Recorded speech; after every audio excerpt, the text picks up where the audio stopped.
പെട്രോളിൽ ethanol കലർത്തുന്നത് വർദ്ധിപ്പിക്കുന്ന കേന്ദ്ര സർക്കാർ നയത്തിനെതിരെ RJD രംഗത്ത്. ഇന്ധന നയങ്ങൾ ദൂരവ്യാപക പ്രത്യാഘാതങ്ങൾ സൃഷ്ടിക്കുമെന്നും ഭക്ഷ്യസുരക്ഷയെപ്പോലും ബാധിക്കുമെന്നും RJD സംസ്ഥാന ജനറൽ സെക്രട്ടറി യൂജിൻ മൊറേലി പറഞ്ഞു. കേന്ദ്ര സർക്കാർ നയങ്ങൾക്കെതിരെ RJD നിയോജക മണ്ഡലം കമ്മിറ്റി സംഘടിപ്പിച്ച സായാഹ്ന ധർണ ഉദ്ഘാടനം ചെയ്യുകയായിരുന്നു അദ്ദേഹം. പെട്രോളിൽ 80% എഥനോൾ കലർത്തി വ്യാപാരാടിസ്ഥാനത്തിൽ വിൽപ്പന നടത്തുന്നത് ഗുരുതര പ്രത്യാഘാതങ്ങൾ ഉണ്ടാക്കുമെന്ന് RJD സംസ്ഥാന ജനറൽ സെക്രട്ടറി യൂജിൻ മൊറേലി പറഞ്ഞു. കേന്ദ്ര സർക്കാരിന്റെ ഇന്ധന നയങ്ങൾക്കെതിരെ RJD നിയോജക മണ്ഡലം കമ്മിറ്റി സംഘടിപ്പിച്ച സായാഹ്ന ധർണ ഉദ്ഘാടനം ചെയ്ത് സംസാരിക്കുകയായിരുന്നു അദ്ദേഹം. പെട്രോളിനും ഡീസലിനും പാചകവാതകത്തിനൊക്കെ വില വർദ്ധിക്കുമ്പോൾ സ്വാഭാവികമായി ഉണ്ടാകുന്ന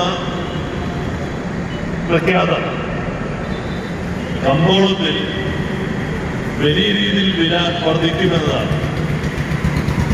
അത്തരത്തിൽ എല്ലാ നിത്യോപയോഗ സാധനങ്ങൾക്കും വളരെ കാര്യമായി വില വർദ്ധിച്ചിരിക്കുകയാണ്.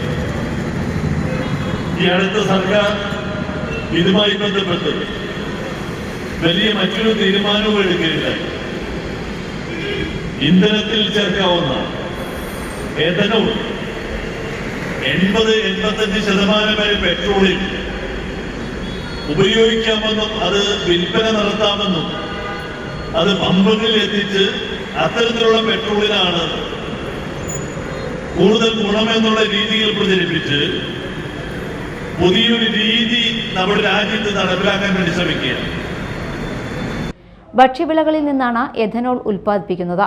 എഥനോൾ ഉൽപ്പാദനം വർദ്ധിപ്പിക്കുന്നത് ഭക്ഷ്യക്ഷാമത്തിനും ഭക്ഷ്യലഭ്യതയെ ബാധിക്കുന്ന സാഹചര്യത്തിനും കാരണമാകുമെന്ന ആശങ്കയും അദ്ദേഹം പങ്കുവച്ചു.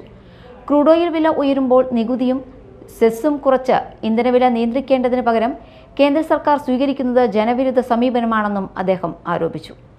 ML കൊച്ചപ്പൻ അധ്യക്ഷത വഹിച്ചു. ജില്ലാ general secretary George V. Ainickal ഉൾപ്പെടെ വിവിധ നേതാക്കൾ ധർണയിൽ പങ്കെടുത്തു. Media time, Kodungallur.